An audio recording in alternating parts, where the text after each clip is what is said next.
Today's video we start with a hydration chart. Am I hydrated? Aim for clear urine at least 10 times a day. Eat a diet rich in fresh fruits and vegetables. Drink a quart of water before meals. Thank you. Every day before breakfast I start with around 1,000 mils of water, which is about a quart of water. The best quality water I can find in the moment. I use an old glass juice bottle ideally. What's better than recycling is reusing. So every day before breakfast, I have a quart of water. And so this morning we're having watermelon for breakfast. I'm still having a quart of water though. Organic melon, about $22 for this one here. It's a little 5 kilo half. Let's test the bricks values, shall we? Let's test the bricks. So you get a bit of the melon on there. Sort of get the juice on there. Just make sure it's all covered in the plate. Push it over, leave it for a few seconds. It smells, it's pretty good. It's pretty good. I think most people in society, if they paid $22 for a little half melon, they'd probably expect better flavour, but it's pretty good. I'll call it a 7 out of 10. Bricks value, around 13, which is okay for melon. It's okay, it's on the upper end. I like them around 18s. So the bricks chart I'm quoting here, they said 12's about average. 16 plus is excellent. The higher the bricks value, the more sugar it contains, the more minerals it contains, the higher specific gravity it is. So the higher the bricks, the better that food will be relative to what it would be otherwise. So if you've got a melon that's like 7 or 6 versus 16, the 6 is what most people are like, oh yeah, it's alright, I'll have a slice of melon after my burger. But a 16 is like, gets a fucking fruitarian salivating going, oh. So yeah.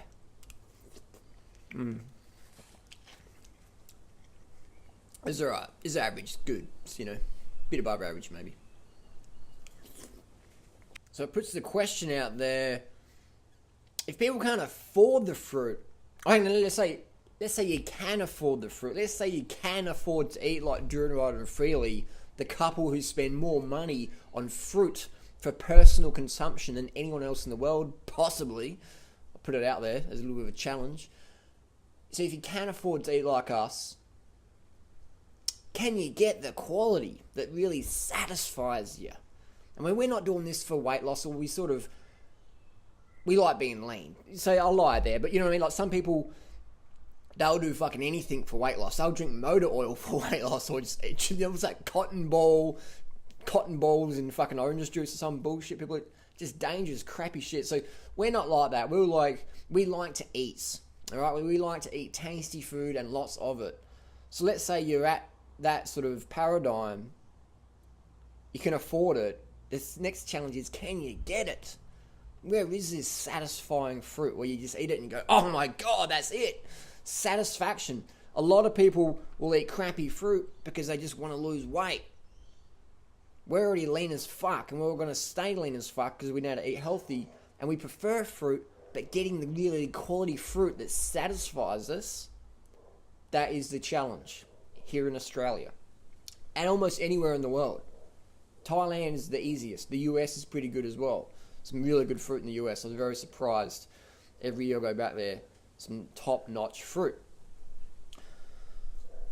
So a lot of people can eat crappy fruit for some time, do a bit of weight loss goals or whatever, but they never sustain it long term because eventually that full-on drive and passion to eat crappy fruit goes away.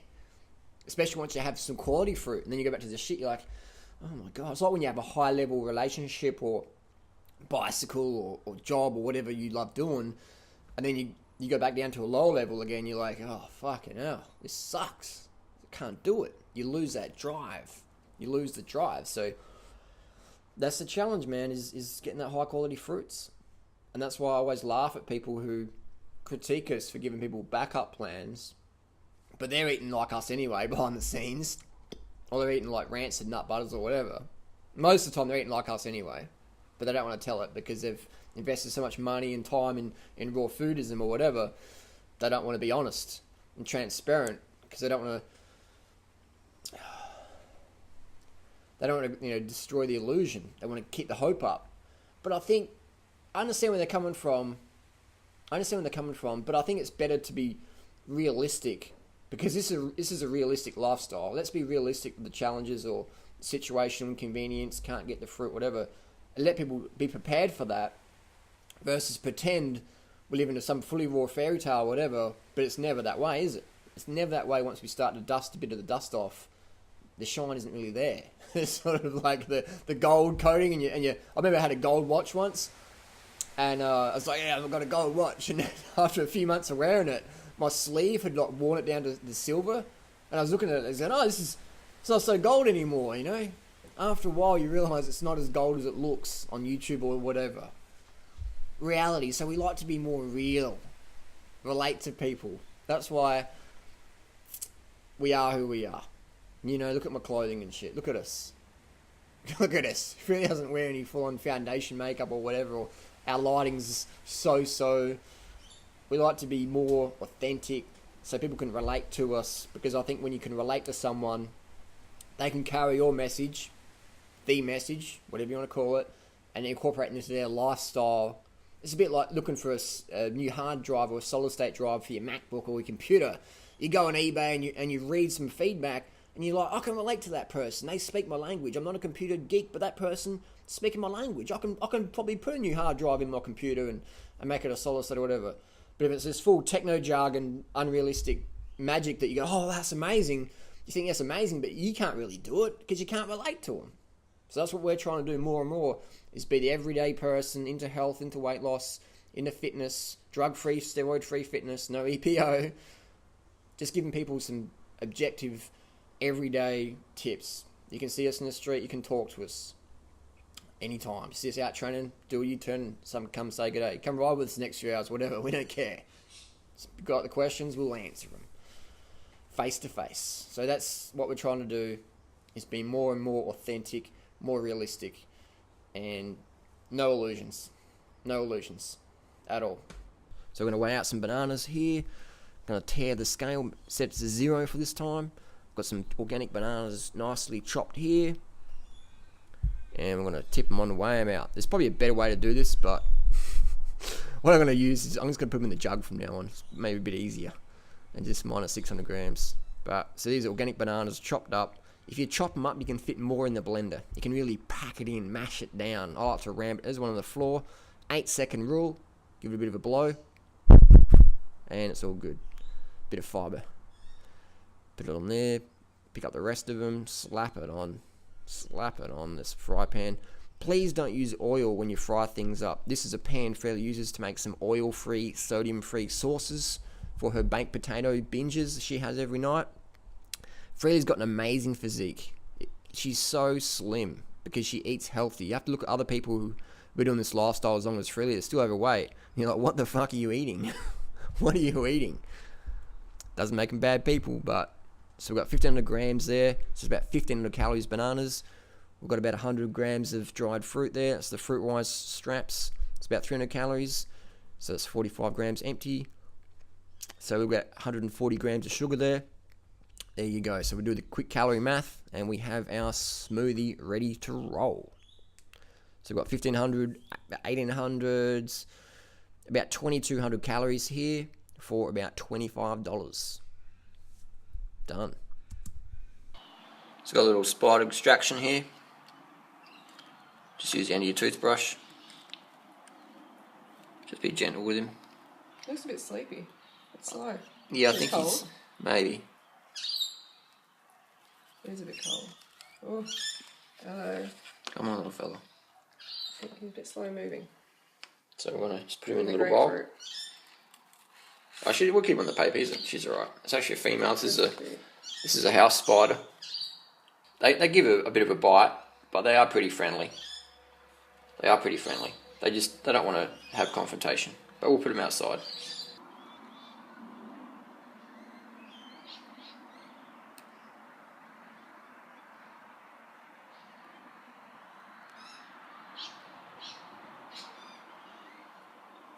There we go.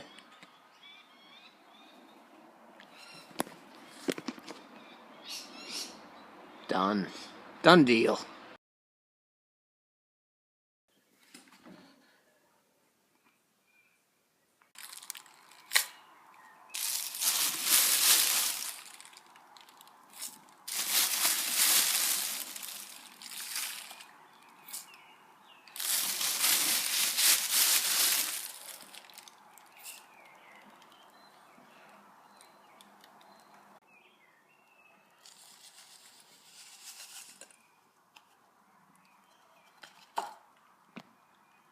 To ask a comment, can you comment on the recent drama that's going on at the moment?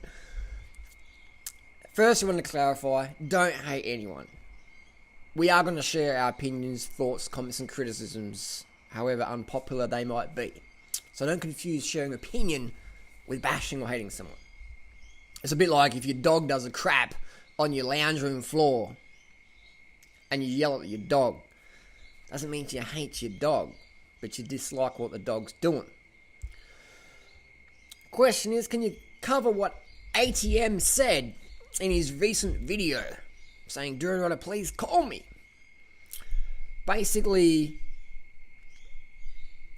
Dan said that he's not a vegan and he thinks the vegans are a bit too extreme.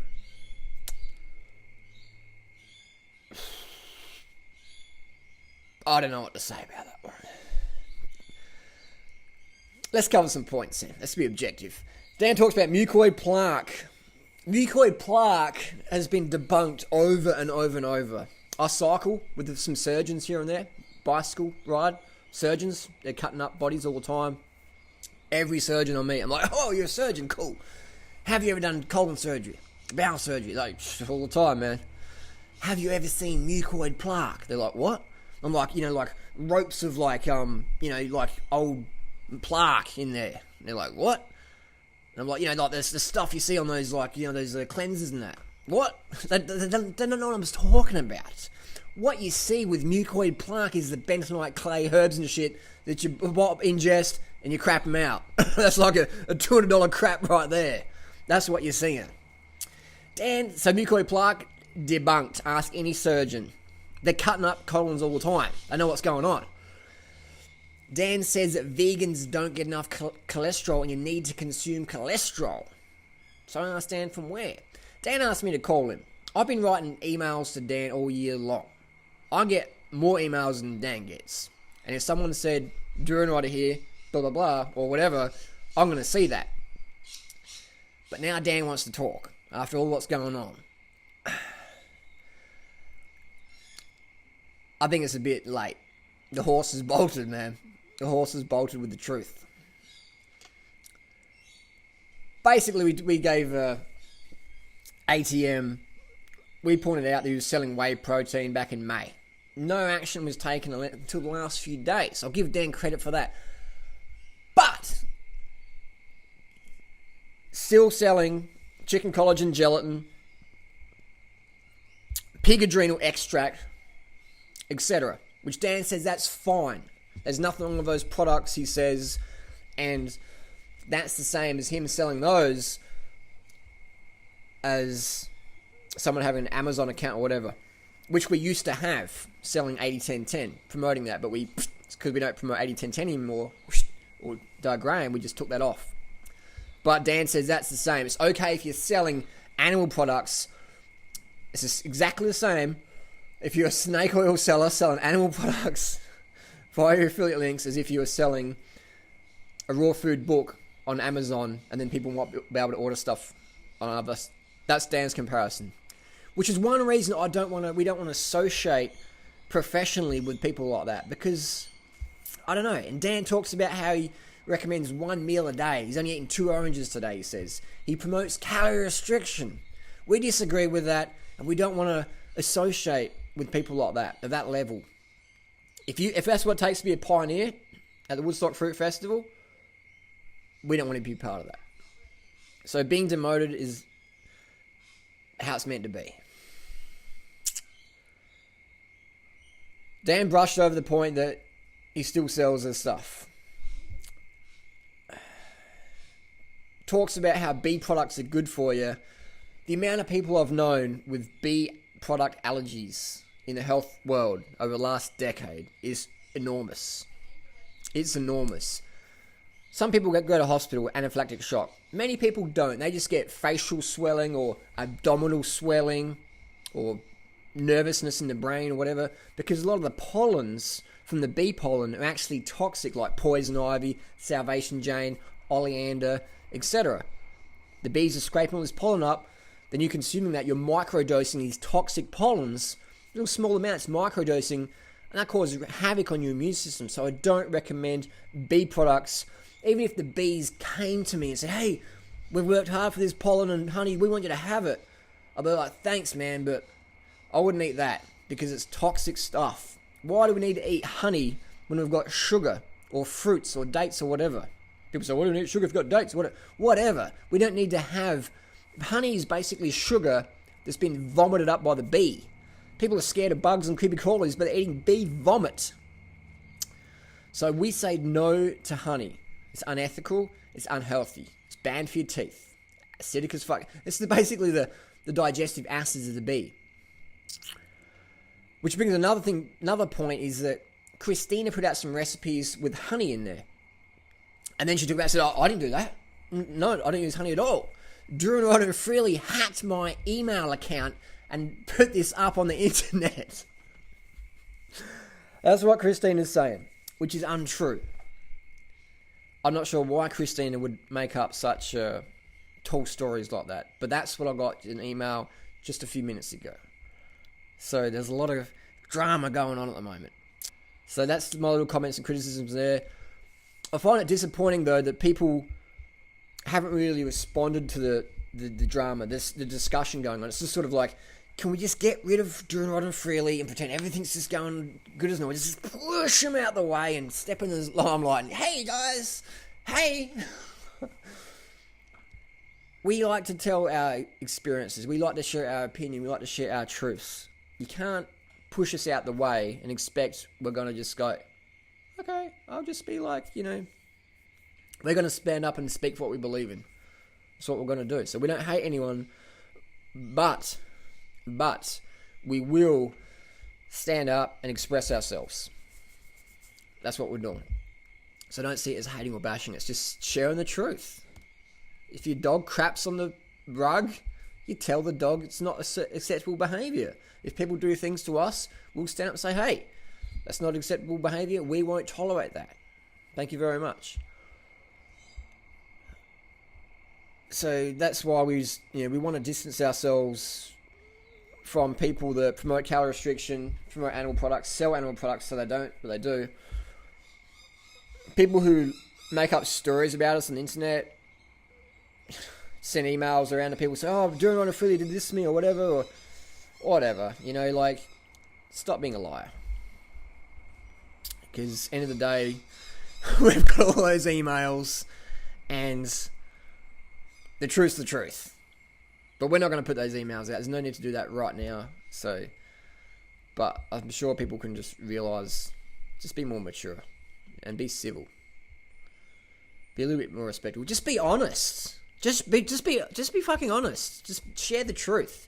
Because when you make up stories in today's world of emails and into emails and shit, you always get caught out. Your little nonsense always gets caught out. So be honest.